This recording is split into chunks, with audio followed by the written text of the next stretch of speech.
Di video kali ini gue mau nyamperin teman gue ini usianya 40 tahun. Dia udah nge-gym sekitar 10 tahun lebih mungkin. Nanti kita akan tanya aja pastinya berapa.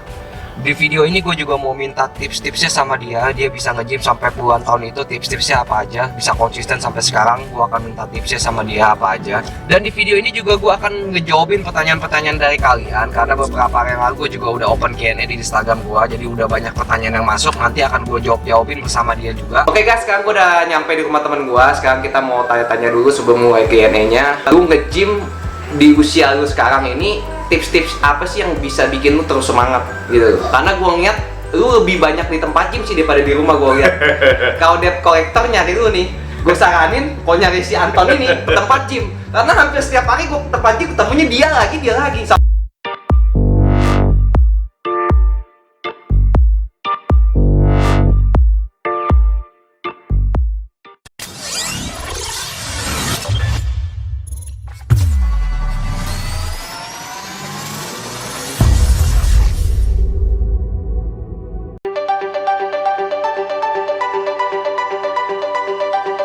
Bang, mau tanya, kalau kita udah aktif di gym, pembentukan otot, apa hindari treadmill atau jogging? Katanya bisa menurunkan otot yang udah kebentuk. Thanks bang.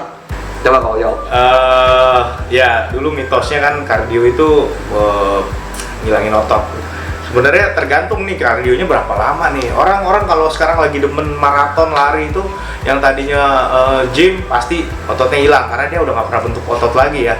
Nah kalau kardio diselipin waktu gym, silahkan, nggak bakal otot hilang kok. Kalau saya sih simple poinnya, kita nggak usah mikirin kalau Gion ini lebih canggih dari saya. Dia itu kalori yang masuk hari ini dia ukur. Kalau saya nggak, saya itu kalau makannya berantakan, saya latihannya lebih panjang, terus ritmenya lebih cepat. Jadi kayak hukum ekonomi aja, banyak pemasukan ya banyak pengeluaran, poinnya itu. Karena lu juga udah ngenalin badan lu lah, tipe badan lu yang mana ya. Jadi lebih enak lah. Udah sekitar 13 tahun lah nge-gym gitu kan. Udah jadi rutinitas lah kayak gitu, pola hidup udah tahu lah. Lagi makan banyak lu mesti kayak gimana gitu. Lagi makan dikit ya kan gimana gitu kan. Kurang tidur gimana, lu udah tahu lah intinya. Jadi kalau buat gua juga untuk treadmill, jogging itu sebenarnya nggak semudah itu otot kita nyusut. Lu bangun otot itu susah bro. Nyusutin otot juga susah. Pertanyaan selanjutnya nih ya dari Fendi 85. Malam kok kalau kita cutting progressive overload. Maksudnya progressive overload, jadi kita selalu ningkatin beban dalam angkatan kita. Setiap berapa minggu kita tantang tuh, bisa diri kita buat ningkatin beban. Terus kita main deadlift, squat, compound lift, tapi nggak mau latihan cardio dan latihan perut. Bisa nggak kita membentuk six pack? Tadi kita udah ngomong, saya sama Dion itu hampir sama sekali nggak pernah treadmill. Kardio kita lakukan bersamaan dengan angkat beban. Kalau saya lebih demen superset. Tapi yang paling penting, ya kita balik lagi nanya, kita makannya udah bener belum? Nah, itu paling penting. Makan itu 70% loh. Bener. Poinnya itu aja sih. Karena logikanya, lu bisa kurusin badan tanpa gym sekalipun, tapi kalau lu jaga makan. Bener nggak? Ya kan? Tapi kalau lu nge-gym sekalipun, tapi kalau nggak jaga makan, lu nggak bakal kurus. Gede. Nah, kenapa dibilang 70% pengaruh di pola makan? Karena itu, lu bisa kurus, lu bisa gemukin badan cuman dengan mengatur pola makan. Karena nge-gym itu buat kita cuman paling 15-10% lah ya, gitu loh. Sisanya dari makan sama tidur lah intinya, istirahat gitu. Yang penting pola makan lu kayak mana, lu bisa nurunin nggak body fat tuh. Karena kalau body fat udah di bawah 12% itu rata-rata six pack udah pasti kelihatan. Karena pada dasarnya semua orang itu punya six pack, tapi masih ketutup lemak, nggak kelihatan kok. Bener nggak? Tanpa lu latihan sit up pun, lu pasti bisa dapetin six pack asal body fat lu di dalam tubuh lu itu, body fat presentasi lu bisa turun di bawah 12%. Lu bisa turunin dengan cara cutting itu. Pasti lama-lama six pack lu kelihatan. Tapi bedanya kenapa kok lu masih latihan perut? Latihan perut itu gunanya untuk mempertajam otot perut lu, untuk memperbesar otot perut lu. Seperti otot-otot lainnya lu latih untuk memperbesar juga lah. Biar lebih nonjol lah. Karena memang orang yang nggak pernah sit up, ketika dia body fatnya di bawah 12%, 10%, ini yang gua perhatiin ya kalau teman-teman gua, mereka ada six pack kok, tapi kecil kok. Tipis. Kelihatan tapi tipis. Nggak setajam misalnya kayak gua misalnya. Body fat gua cuma 12%, tapi gua bisa ngalahin dia body fat misalnya 8%, 10%, 8%, tapi punya gue bisa lebih tajam. Karena gue sering latihan perut gitu. Sama kayak otot. Nah, sama otot yang lain lah intinya.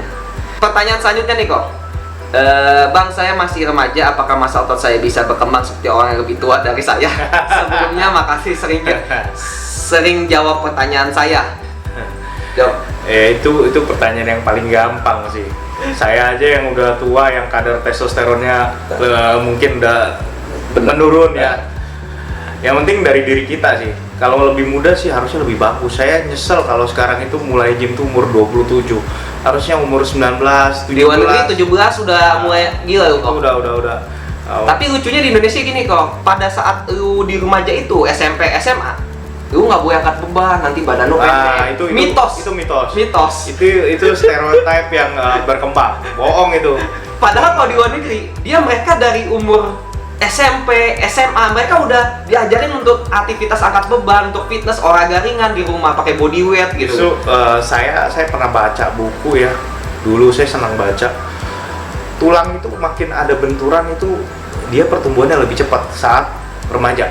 Jadi semakin kuat juga loh. Yes. Karena penelitian-penelitian yang gue baca juga, gue lupa dari mana itu, banyak yang ngomong juga dari ini, orang-orang remaja yang dilatih melakukan aktivitas angkat beban atau fitness atau olahraga apapun dari sejak dini, dia mempunyai pertumbuhan tulang yang lebih kuat dibanding orang yang nggak melakukan olahraga sejak dini. Iya, gitu. benar. Jadi mitos-mitos yang berkembang seperti itu yang membuat orang itu di usia-usia remaja itu zaman kita dulu mungkin takut kok ya. Mitos di Indonesia mitos itu. Orang tua lah ya. Cuma di Indonesia tuh ada ya. Justru masa remaja itu masih jam golden age lah ya. Iya. Golden age-nya lah ya. Paling enak tuh. Aduh, masih masa subur lah. Makan sembarangan juga tetap badannya bagus. Metabolisme masih kenceng ya. Iya. Kalau makin tua makin kayak kita ya kan. Memang beda loh kok. Memang beda. Dulu umur gua 21 gua nge-gym ya. Tahun 2000 berapa ya? 2011-an gitu ya. Gua nge-gym. Gua 6 bulan gua cepet tuh. Jadi badan gua six pack cepet. Pas gua vakum kan gua cedera. Habis nge-gym 2 tahun gua vakum tuh karena cedera. Terus gua mulai lagi sekitar umur gua 25 26 gua mulai gym lagi. Itu nggak secepat kayak dulu. Pada saat gue umur 21 prosesnya lama, 1 tahun baru. Itu yang gue bilang, semakin tua justru semakin sebenarnya kita lambat Ya. Tapi nggak ada faktor yang ngejamin lu nggak bisa gitu Ya. kan. Intinya, ini bisa, Nggak yang boleh, lain pasti bisa gitu. Nggak boleh ada ternyata terlambat nih. Nah, nggak ada kata terlambat. Satu lagi nih, orang Indonesia nih mitosnya satu lagi, mumpung masih muda makan sebebas-bebasnya, masih bisa makan enak, silakan. Nanti kalau udah tua itu jaga makan, wah itu salah banget. Itu yang gue bilang, jadi pola hidup itu akan ngikutin nanti kalau pas udah tua. Lo susah untuk berhenti ya. Susah. Kalau sekarang sama aja, nanti aja kalau udah tua gue baru olahraga. Kalau udah tua udah sakit. Itu udah bullshit lah kok ya. Gue sering lihat di jalanan orang udah terpaksa udah pasang ring baru coba olahraga, itu udah terlambat sih menurut gue. Pertanyaan selanjutnya, nanya sih ke gue, cuman gue pengen lu yang jawab. Mas Dion, saat cutting boleh nggak makan Indomie? Nah, ini satu nih. Kita kalau gym itu jangan dijadiin patokan yang beban banget. Kalau saya prinsipnya gini loh, yang tadi kan pemasukan, pengeluaran, kita kalau makannya jorok hari ini latihannya lebih berat atau minggu ini lebih berat. Nah, siapa sih orang Indonesia nggak doyan Indomie? Gua juga masih doyan. Cuma gini loh, kita banyak trik untuk pengen makan Indomie, tapi kalau saya nih, saya kasih tipsnya. Saya masak spaghetti, saya taruh di kulkas. Saat saya pengen mau makan Indomie, mie-nya saya buang, bumbunya saya ambil, pakai telur 3, saya ambil spagettinya sedikit, saya makan.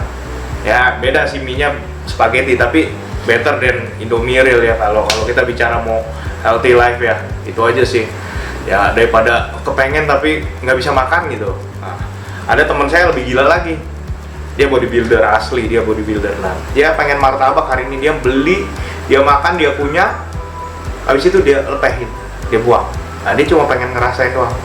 Kalau saya masih pesan martabak, tapi nggak pakai mentega nih, suka diledekin sama Dion. Saya cuma beli martabaknya pakai coklat sama keju udah. Apa melempem ya? Aduh, enak banget tuh. Kayak pancake.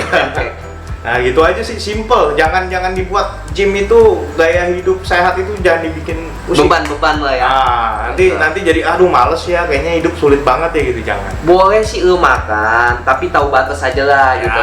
semua itu ada batasnya. Kalau lu fokus makan rebus, stres juga lama-lama kok ya. Bener ya? Iya. Gua pun kan udah pernah bahas di video yang ini, kalian bisa tonton aja, itu udah gua bahas. gue dalam masa cutting juga gue bisa nurunin fat gue, tapi gue masih bisa makan enak. Lu bisa tonton aja video gue gini, nanti udah jelas banget di situ. Pertanyaan selanjutnya, untuk hypertrophy mending efektif pakai free weight apa mesin? Nah, ini dia nih. Siapa yang jawab? Ya lu dulu pokoknya, gue cuma nambahin. Jadi ya kan? ada orang dulu zaman gua dulu nge-gym itu mesin nggak ada, ya. Jadi semua pakai free, ya. Pakai otomatis, mesin itu nggak ada sama sekali. Nah sekarang dengan adanya mesin, sebenarnya mesin itu lebih mempermudah. Misalnya kalau latihan deadlift, kita bicara ada mesin deadlift nih, lebih fokus untuk bagian pinggang belakangnya. Nah, kaki nggak kena atau tangannya nggak ngepegang kan. Nah, itu tergantung masing-masing orang juga sih sebenarnya.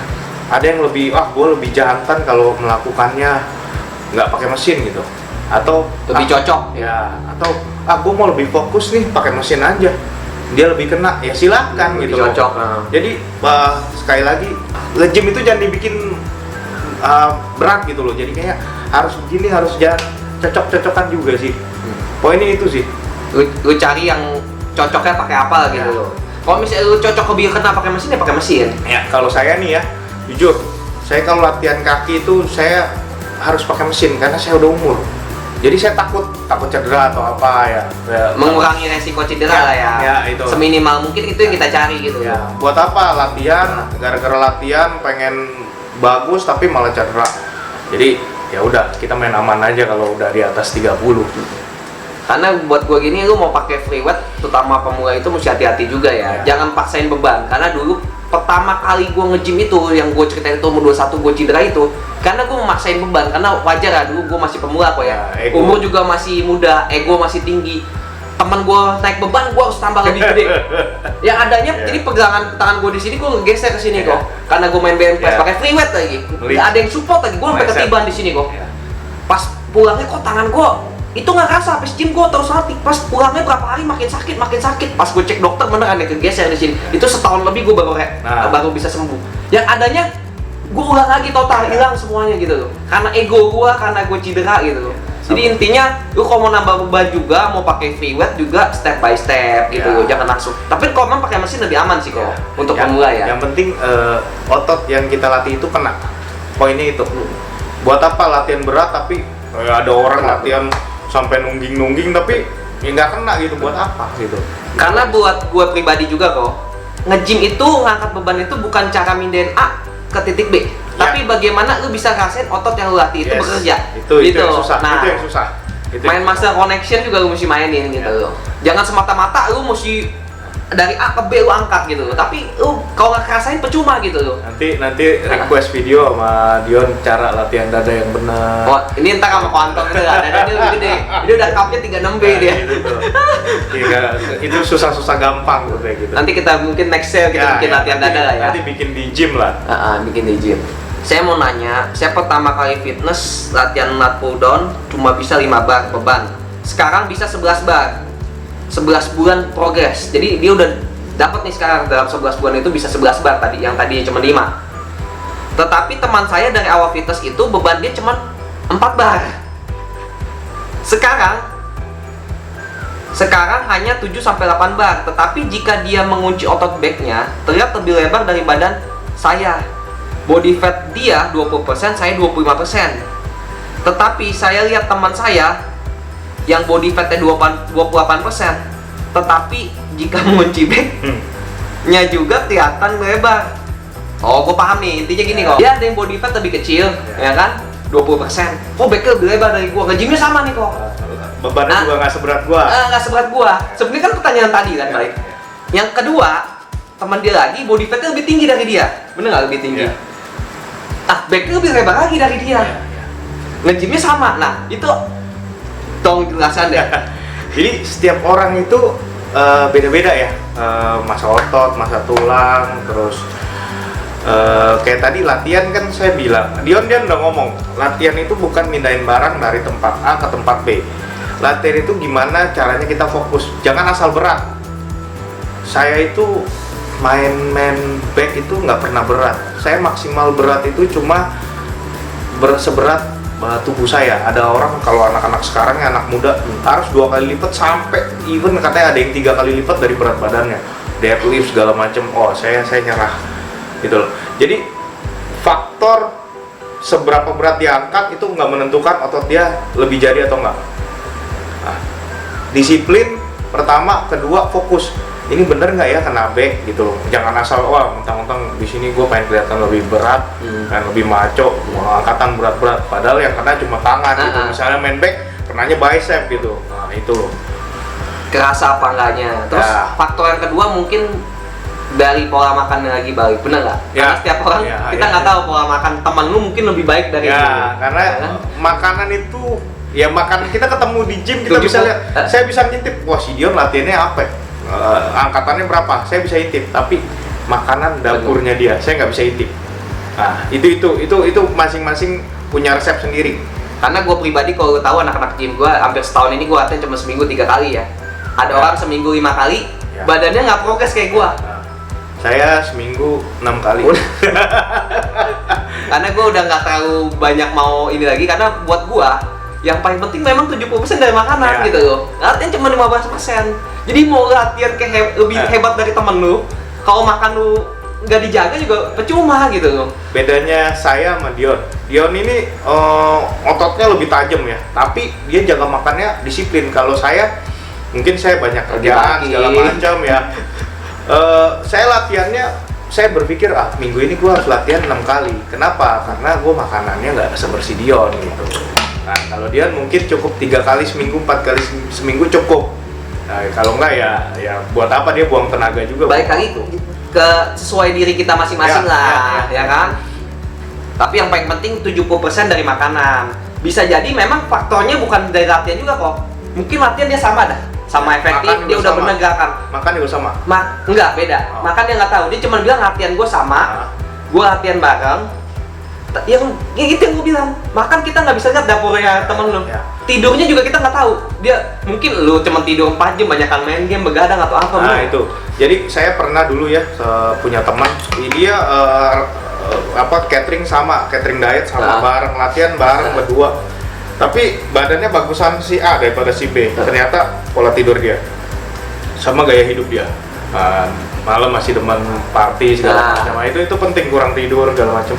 Itu penting banget. Jadi intinya nggak usah lu bandingin juga sih sama dia teman lu. Lu sekarang perbaikin apa yang salah dari lu, apa yang kekurangan dari lu, kenapa lu nggak misalnya nggak ada progres, apa yang lu mesti perbaiki gitu. Yang intinya belajar dan belajar. Oke, mungkin sekian aja bro video dari gua kali ini. Semoga bisa bermanfaat buat kalian semua. Sebelum gua close video ini, kalau kalian mau order baju seperti yang kau antar pakai ini, order aja di Instagram di bawah ini. Ya, saya baru order nih. Bahannya saya dapat special price sih sebenarnya. Nah ini bahannya lebih tebal dari yang sebelumnya saya order. Terus saya pernah beli yang brand bermerek di luar negeri, di sini masih jarang. Ini kurang lebih sama ya bahannya ya. Jadi bener-bener ngepres, nggak terlalu tipis. Saya lebih senang kayak gitu. Jadi lebih hangat kalau di gym. Gitu. Ini baju spesial buat kalian karena gue bikin langsung juga, bahannya juga gue inden sekitar 3 bulan nih buat warnanya aja. Ini bajunya sih juga nyaman banget tuh pakai buat latihan, buat aktivitas sehari-hari juga, buat casual dan lain-lainnya. Oke guys, sekian aja video dari gua kali ini. Semoga bisa ngebantu kalian semua menjadi lebih baik ke depannya. Kalau kalian suka dengan video ini, klik aja tombol like di bawah ini. Jangan lupa klik tombol subscribe dan nyalakan loncengnya agar kalian gak ketinggalan video-video terbaru dari gua guys. See you guys di next video. Oke.